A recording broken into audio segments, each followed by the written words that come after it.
We did not, however, lose his nur, or the guidance of Imamate.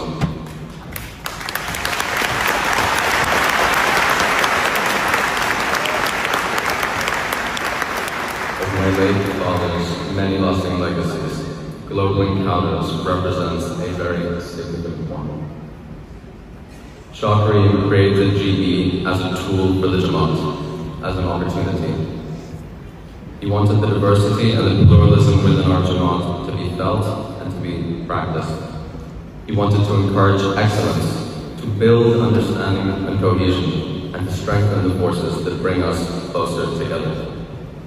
This is a legacy that our present Imam, Maulana Shah Rahim, and our Jamaat all together will honor and build on.